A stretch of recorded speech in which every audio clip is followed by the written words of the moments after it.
I'm really excited for today's video because I have with me a bona fide MLS and Seattle Sounders expert. It's Ari from Lobbing Scorchers. Ari, you and I connected over the summer when Atleti and Seattle Sounders played in the FIFA Club World Cup. Now we're talking about something that is maybe transformational here.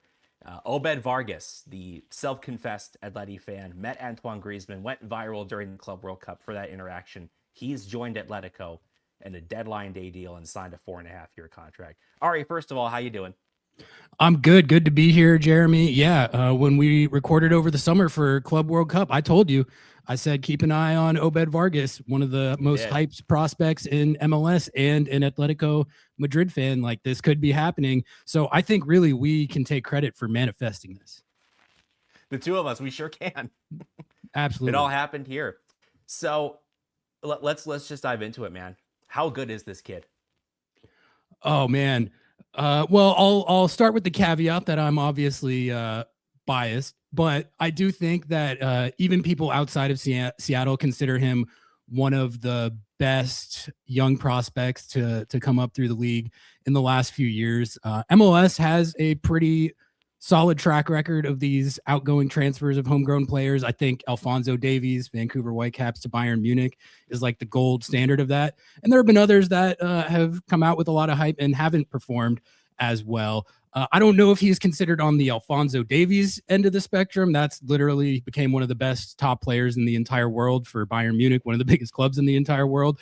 But he's certainly got a lot of hype in his own right. I mean, we've been watching him in Seattle since he was 15 is when he debuted. And I think we all kind of hoped and knew that he had this type of upside to get a transfer to a club like this. But to see it actually happen is exciting because it's kind of validation of what we all thought of this player, which is that he's one of the best and most exciting young players that's come up through MLS. I think in the last 3 or 4 years, I would argue if he's not the best one, he's easily in the top 2 or 3. So that's the caliber of talent that we're talking about. And we'll see if it translates. You never know. But I definitely think with his makeup and his skill set, he's got a great chance to succeed in La Liga. He debuted at 15 years old. I want to emphasize that. That's pretty crazy. And he ended up making more than 150 appearances between Tacoma Defiance, the Sounders reserve team, and the Seattle Sounders themselves. I really want to know about his journey. Before he debuted at 15, obviously, that this kid from Anchorage, Alaska, comes up through Tacoma Defiance, debuts for Seattle, is now a Mexico international. What has the trajectory been like watching him grow into this player who has now been deemed good enough to play in La Liga, a top European league? Yeah, his path has been very unique. You don't really hear about a lot of top global prospects coming out of Anchorage.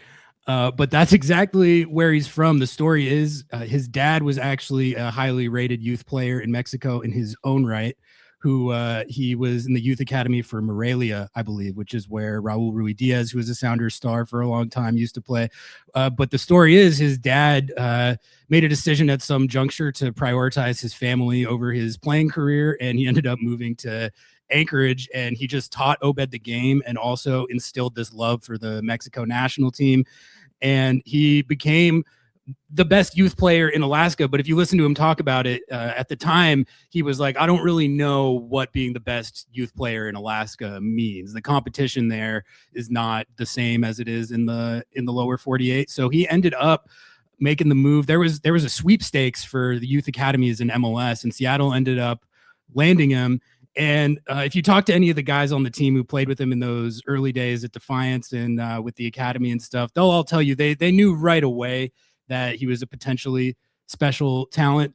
And he ended up, he famously debuted at age 15 in a game where the Sounders were super shorthanded. They ended up deploying, I think it was the youngest starting 11 in MLS history at the time. There was like 5 or 6 other teenagers in the lineup with him. And they ended up actually winning that game on the road on a Ruidiaz wonder goal. But really, ever since then, he's become not just an integral contributor, but like one of the best players on the team. And I think the key thing is that the extent to which he's impacted winning. If you look at their results since he became a key member of the team. He was a key member of the team that won CONCACAF Champions League in 2022 and the team that took down Messi and Inter Miami in the League's Cup final last year, where I think that's kind of another game where he sort of vaulted more in the global spotlight, was that game against Inter Miami.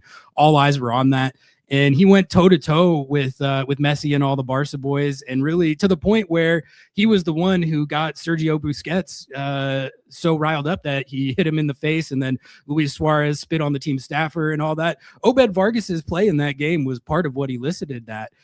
So really, ever since he debuted, it's kind of just been this steady upward trajectory to it kind of culminated, I would say, last year, towards the end of last year, where it sort of just all came together and he became a player that looked pretty unstoppable at times. Like, it was unfortunate that their playoff run got cut off when it did, because he was going absolutely crazy in the playoffs and kind of looking like just he had taken his game to a even different level than it was already at. So that's another reason why it's exciting to see what he can do in Europe, because he was just looking so dominant by the end of his time in MLS. MLS All-Star last year, Leagues Cup winner, CONCACAF Champions Cup a few years before that. A player who just, it seems like he's been in this constant, consistent line of growth. And obviously we all learned over the summer how much he really loves Atletico, how he grew up idolizing Antoine Griezmann and watching those heartbreaking Champions League final defeats that still affect us today. So he knows what he's getting himself into. I like that about him. He knows what the score is. If you could give me like a kind of a quick scouting report of Vargas in terms of the technical ability, the passing range, dribbling ability, his football IQ, how highly does he grade for you in like all of those, I guess, characteristics? Yeah, I think his ability in possession is, it looks elite, world class to me right now. And that's something that I expect should translate to La Liga. I think his skill set in that way, which is more based around technical ability and soccer IQ, that lends itself better, I think, to La Liga than it might some other leagues. But just the stuff that he does that amazes me is just when he's on the ball, he'll be in these situations where he's got like 2 or 3 guys on him, and he's just got this supernatural ability to wiggle out of pressure, and not just get out of the pressure, but then be proactive and push the ball forward. And just watching him dribble and do those maneuvers where he gets by defenders and through defenders, there was a lot of moments, especially last year, where I found myself being like, wow, how did he do that? How did he get out of that? Like, that is just it's freaky, and I think it's one of his most special attributes. And then on top of that, he's just a very well-rounded, very complete player. His ability as a facilitator is excellent. His long passing is really good. He can hit these switches with dead-on accuracy. He works really hard. He runs a lot. He's a dog on defense. So I think that's sort of when I think about the most impressive aspects of his skill set, it's just how complete and how well-rounded it is, and how much it affects winning, you know? And I think if there was any kind of knock on him at all, it's that towards the beginning of his tenure, and even into last year, he wasn't like a huge stat sheet player. He wasn't super goal dangerous, and he was getting his assists from time to time, but he was not racking up like crazy numbers. But then towards the end of last season, something interesting happened, which is he started scoring goals. He got 2 goals in the playoffs, and he started finishing these chances where I just found myself thinking, all right, if he's doing this now, if he's adding consistent stat sheet production to this skill set, I mean, you have a player that he was truly terrifying in MLS. He legitimately, by the end of the season last year, I really thought he looked unstoppable. So that is something that was kind of new towards the end of last season. But if he maintains that going into Atletico, I mean, I really think the sky's the limit as to where he could get to. Wow. With that in mind, which midfield role do you best see him in? As part of a double pivot in like a more central or defensive minded role? Or is he now someone who's going to arrive late in the box and score a few goals? Yeah, no, it certainly seems like that. The way he was deployed in Seattle was he was playing off of Christian Roldan, who's one of the best players at that position in the league too. And that double pivot with both of them, just the way they worked off each other and kind of split those roles between getting back and covering ground and working hard on defense. But also the way it ended up playing more often was Obed was picking his spots to go forward and contribute in the attack more often. And he was so effective at that.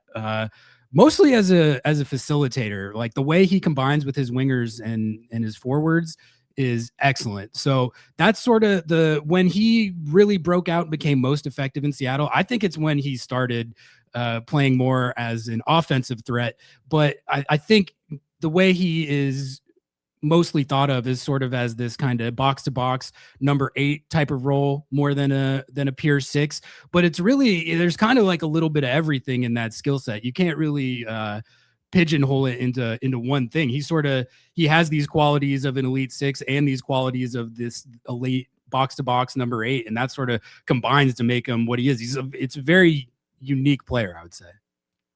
Interesting. And I wonder if this is going to help his chances in cracking the 11 under Cholo Simeone. From the Atletico point of view, I'm excited that this kid is obviously an Atletico diehard and he feels so passionate about supporting the club, but Atleti are going through a bit of a transition, especially in the midfield. Conor Gallagher was sold a few weeks ago to Tottenham Hotspur, a transfer that Atleti really couldn't afford to turn down. It's 40 million euros for a player who wasn't a starter here. And between Obed Vargas and Rodri Mendoza, who we bought from Elche at the deadline yesterday, you're bringing in 2 midfielders to replace Gallagher, 2 young midfielders who aren't really proven yet at the top level, but who have the potential to get there. So for me, it's going to be really interesting to see how Cholo Simeone deploys them, because the reporting for most of the month was Simeone wanted a nailed-on starter, someone you buy for 40, 50 million euros, who's been playing in the Champions League, who's been playing at the top level. But instead, you have these 2 young players who, I mean, and Vargas is pretty accomplished for a player of his age. Obviously, that there is MLS to La Liga is a pretty big leap, but he's a player who has 158 appearances and he's 20 years old. Like he's used to pulling the cart. So I wonder how that's going to translate, if it translates immediately to La Liga. From the Sounders POV, Ari, Vargas was in the last year of his contract. Seemed like it was pretty unlikely that he was going to renew. Talk to me about how this situation unfolded in the last few weeks and months. Yeah, well, I think if there's anything to not like from the Seattle perspective about this deal, it's the ideal club for him to go to in a lot of ways. But a lot of the talk around here has been about the transfer fee, because this is a guy that we have talked about as a potentially $10+ million player for the last year or so. And that's not what they ended up getting for him. The reported fee was more like $3 million. So it did feel like Seattle had to settle for a lot less than what the player was valued as. But the reasoning behind that is what you mentioned with his contract. You know, he bet on himself. He had people in his ear from early on telling him to not sign a U22 contract extension with Seattle, which would have gotten him a lot more money, but it would have locked him in with Seattle and they would have had a lot more leverage to demand a higher fee. But in this situation, he bet on himself, and he ended up in a situation where he could have played out the rest of his contract this year with Seattle and then left on a free. And that would have been bad for Seattle, just purely from an optics perspective. They've been hyping up this player as a potential big transfer target for the last few years. And yeah, they would have gotten a lot of value from him on the field, but to not get any sort of transfer fee at all, that would have been tough. And I think it was slick business by Atletico to capitalize on that, to be honest with you. I mean, I have no doubt that they knew what the situation was, and they knew that they could say, all right, we're not going to give you $10 million. We're going to give you more like $3 million. And that'll bail you out from this situation of having him play out his contract and leave on a free. And, you know, you still get a decent bag. It's not $10 million, but it's still something. And I think Seattle was kind of in a situation where they had to take that for multiple reasons too. Like you gotta do right by your player. And this is the number one club that he would have picked to go to if he could pick any club in the world. So they could have sold him. They had offers from Liga MX in Mexico for $10+ million, and they didn't take it because he didn't want to go to Liga MX. He wanted to go to Europe. So in that way, I think they were in a situation where they kind of had to sell him for less than they wanted to. But honestly, good on Atletico for capitalizing on that. That's smart. They got what I think is a $10+ million player for $3 million. You can't really argue with that. Yeah, it's low risk from that point of view. It's low Yeah. risk. You sign the player to a 4.5 year contract. Sounder at Heart, with whom Lobbing Scorchers has an affiliation, of course, said it was a $3 million upfront fee, 4 million in bonuses, and then a 25% sell-on clause, which isn't bad. That sell-on clause could come in handy if Atletico do end up selling him in the next couple of years, and he gains 2 or 3 times the value what he currently has at the very least. I'll take it. That's how I feel about it. Yeah. I would have loved for them to get $10 million for him, but given the situation with the contract and how all that worked out, I give him credit for betting on himself and winning the bet too. Like, if that could have backfired, he could have had a major injury or something like that set him back, and it was a big risk, but it paid off in spades for him. Yeah, he's made a lot of bets on himself, and they pretty much all paid off. So here's hoping that another one pays off too, especially because he's not going on loan.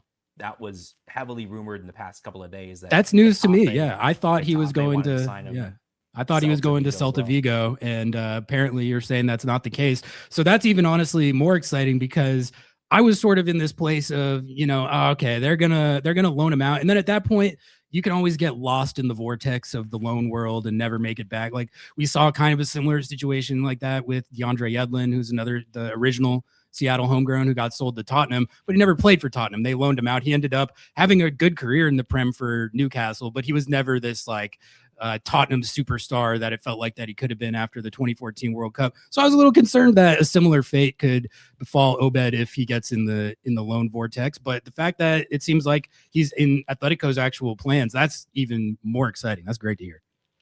Yeah, and under Diego Simeone, who has such a great reputation for developing talent, I guess the most recent example in our midfield is Pablo Barrios, who emerged from the Atleti Academy and has become an elite midfielder, maybe the leader of the team now. So that is probably a really good test case and a really good example for Vargas to follow on his development. That's about everything I had from the Atleti POV on Obed. Anything else you want to add, Ari? How excited should we be about integrating and welcoming Vargas to the Atleti family here? No, I think it's if I was an Atleti fan, I would be cautiously optimistic, just because these things are not an exact science, and you never know. It's totally possible that he goes to LaLiga and is overwhelmed and can't figure it out. But I would be pretty surprised if that happens. I mean, I've been covering this guy for the last 4 or 5 years, and I've seen what he brings on the field, but also his makeup and his competitiveness. And again, his skill set seems to be such a good match for the league. And I think the potential upside here for Atleti is huge. If it pans out, you have a 20-year-old Mexico international, potential World Cup player, midfielder, who, I mean, I really don't even know what his ceiling is yet. And that's kind of the exciting thing, is for as good as he was in MLS and as good as he looked, especially towards the end of last season, he does not feel like a complete player. And that's sort of the thing, or like a finished product. And that's what I sort of realized at the end of last year, when he started taking these even greater leaps that he already had. It was like, wow, he still has a lot of development to go. And now he's going to be in an environment at a world-class club with a world-class coach, playing with world-class players for his favorite team. So I think that'll be a motivating factor as well. He should be fully motivated to prove himself, and we'll see where he can get to. But my hope and dream and expectation is that he becomes one of the top guys in Europe. That's how a lot of his teammates that you talk to describe him, as having the potential to be that. So we'll see if he gets there, but I think he is in as optimum a situation as you could hope for to succeed and get on that path and really make good on all this potential that we can clearly see he has. It would be so cool. Boyhood Atleti fan goes on to be like a star for the club. Not putting the cart before the horse here, but that would be so cool. What a story that would. Yeah, Anchorage, Alaska to Atletico Madrid. It's a crazy path, and you don't really see that often. But hopefully something that people take from it too is that you can find this talent in places that you wouldn't expect necessarily. Like, he's a prime example of that. He comes from a place that was not known as a soccer hotbed at all, and look what he became. So it just kind of shows you can find these players anywhere if you look hard enough. Ari from Lobbing Scorchers. You can find them and their show here on YouTube. Cannot thank you enough for hopping on the program today. Really appreciate the time. Absolutely. Thanks, Jeremy.